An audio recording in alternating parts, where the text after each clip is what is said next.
नमस्कार, स्वागत है आप सभी का दिन भर की ताजा बड़ी खबरों में। आज की खबर में मैं हूं आपके साथ अल्ताज खान। अगले 10 मिनट में होंगी देश और दुनिया की तमाम बड़ी खबरें। आइए शुरुआत करते हैं हेडलाइंस के साथ। मोदी राज में हर दिन 2000 से ज्यादा भारतीय छात्र छोड़ रहे हैं देश, विदेशों में कर रहे हैं पढ़ाई। मोदी सरकार के लिए बड़ा झटका। राम मंदिर के समर्थन में फैसला सुनाने वाले जज को मोदी सरकार ने बनाया राज्यपाल। लोग बोले मंदिर के समर्थन में फैसला सुनाने का जज को दिया है इनाम।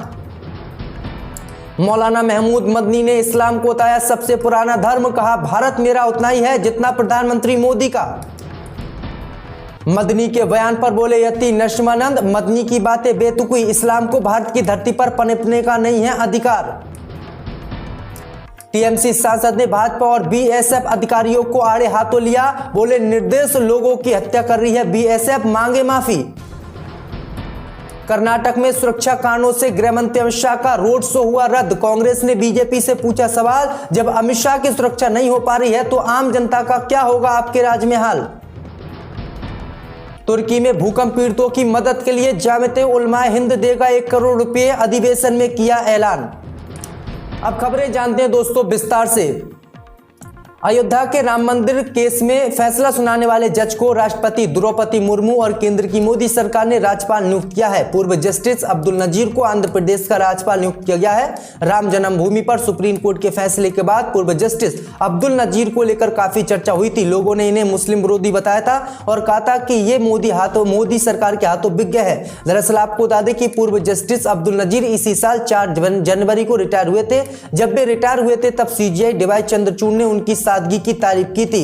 गौरतलब है कि बीजेपी के 4 नेताओं और पूर्व जज अब्दुल नजीर समेत 6 नए चेहरों को राज्यपाल मोदी सरकार द्वारा नियुक्त किया गया है। पूर्व जज अब्दुल नजीर अयोध्या केस में फैसला सुनाने वाली सुप्रीम कोर्ट की पीठ के सदस्य थे। कोरोना के बाद अधिक से अधिक भारतीय छात्र विदेश में पढ़ाई को तरजीह दे रहे हैं। सरकार ने शुक्रवार को इसकी जानकारी दी है और बताया है कि जब से केंद्र में बीजेपी की सरकार बनी है और मोदी को प्रधानमंत्री बनाया गया है तब से लगातार 2000 छात्र प्रत्येक दिन भारत को छोड़ रहे हैं और विदेश में पढ़ाई कर रहे हैं। मोदी सरकार ने बताया है कि मौजूदा समय में 12 लाख भारतीय छात्र विदेश में पढ़ाई कर रहे हैं, जो कि सबसे अधिक संख्या है। मोदी राज में 7.5 लाख लोगों ने विदेश में पलायन किया और विदेश में उन्होंने पढ़ाई की। दरअसल आपको बता दें कि अब सवाल ये उठ रहे हैं कि मोदी राज में शिक्षा व्यवस्था कितनी बेकार हो चुकी है कि भारतीय छात्रों को अपना देश छोड़कर दूसरे देशों में पढ़ने के लिए जाना पड़ रहा है। मुस्लिम संगठन जामिया उलमाए हिंद के अध्यक्ष मौलाना महमूद मदनी ने इस्लाम को सबसे पुराना धर्म बता दिया है। इसके अलावा मौलाना महमूद मदनी ने प्रधानमंत्री मोदी, मोहन भागवत और आरएसएस पर हमला करते हुए कहा कि भारत मेरा भी देश है। ये जितना प्रधानमंत्री मोदी और मोहन भागवत का है उतना ही महमूद मदनी का भी है। उन्होंने आगे कहा कि ना तो महमूद उनसे 1 इंच आगे है और ना ही वे इससे 1 इंच पीछे हैं। तो ये बड़ी बातें आपको बता दें, ये महमूद मदनी ने कही हैं। सिंगापुर में सफल किडनी ट्रांसप्लांट ऑपरेशन के बाद राजद प्रमुख लालू प्रसाद यादव शनिवार शाम भारत लौट आए हैं। उनकी राज्यसभा सांसद बेटी मीसा भारती ने दिल्ली में उनकी आगवानी की है। राजद सूत्रों के मुताबिक लालू अभी कुछ दिन तक दिल्ली में मीसा के साथ ही रहेंगे। इससे पहले अपनी एक किडनी दान करने वाली उनकी बेटी रोहिणी आचार्य ने सोशल मीडिया पर एक पोस्ट शेयर की थी। इसमें उन्होंने अपने पिता के समर्थकों और शुभचिंतकों को लालू के भारत आने पर लोगों के मिलने आते समय क्या करें और क्या ना करें के बारे में जानकारी दी थी।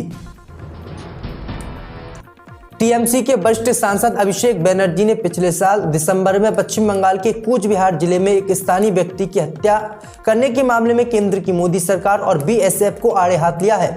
दरअसल आपको बता दें कि दिसंबर 2022 में अर्धसैनिक बल ने 24 वर्षीय प्रेम कुमार बर्मन को मवेशी तस्कर समझकर भारत बांग्लादेश सीमा के पास दिनहाटा ब्लॉक में गोली मार दी थी। इसके बाद प्रेम कुमार बर्मन की मौत हो गई थी।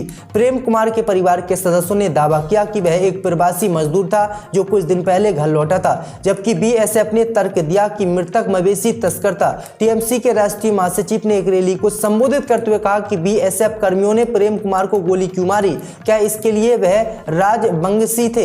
हम बीएसएफ, केंद्रीय गृह मंत्री अमित शाह और स्थानीय सांसद निशित प्रामाणिक को अपना रुख स्पष्ट करने को कहते हैं और कहते हैं कि बीएसएफ 48 घंटे में इस घटना की माफी मांगे, क्योंकि बीएसएफ सुरक्षा के नाम पर जो है पश्चिम बंगाल के लोगों की हत्या कर रही है और यहाँ के लोगों को डरा रही है।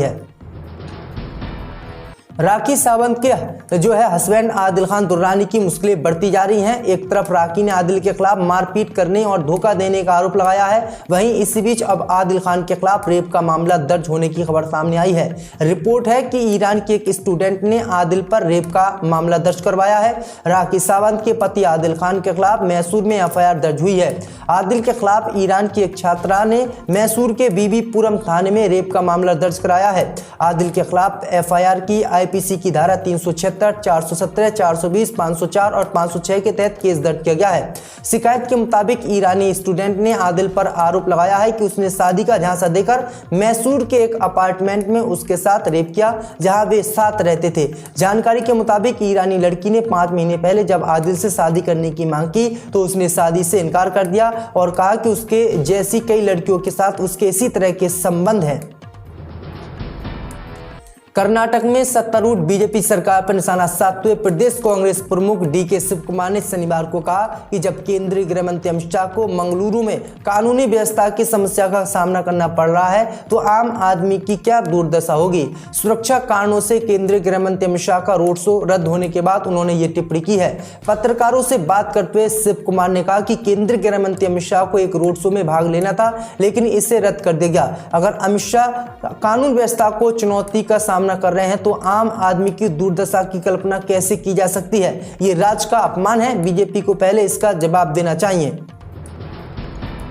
नई दिल्ली के रामलीला मैदान में जामियत उलमाए हिंद का अधिवेशन चल रहा है। अधिवेशन में जामियत ने तुर्की और सीरिया में आए भूकंप को लेकर दुख जाहिर किया है। इसके साथ ही जामियत ने तुर्की में आई त्रासदी में लोगों की मदद के लिए 1 करोड़ रुपए देने का प्रस्ताव पास किया है। जामियत चीफ महमूद मदनी ने तुर्की की मदद के लिए मोदी सरकार के प्रयासों को धन्यवाद दिया था। मदनी ने कहा था कि तुर्की की मदद करने के सरकार के प्रयास केवल प्रासंगिकी के लिए नहीं है, बल्कि संकट के इस समय में हमारी सरकार तुर्की की मदद के लिए हर संभव प्रयास कर रही है। ये भारत की विदेश नीति का अच्छा हिस्सा है।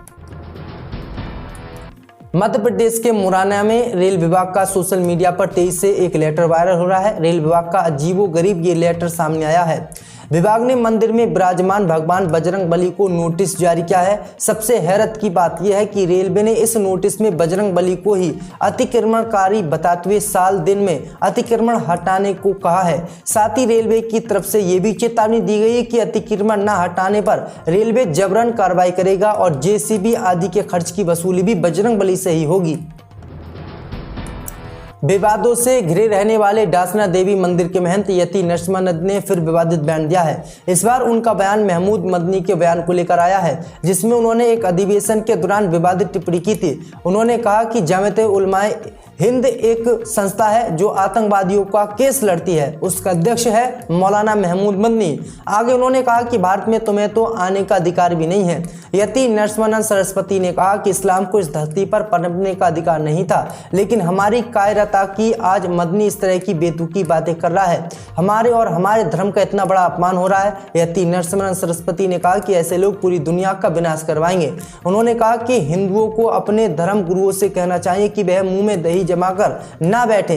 कोई भी हमारे धर्म का अपमान करेगा तो उसे महादेव भी बर्दाश्त नहीं करेंगे।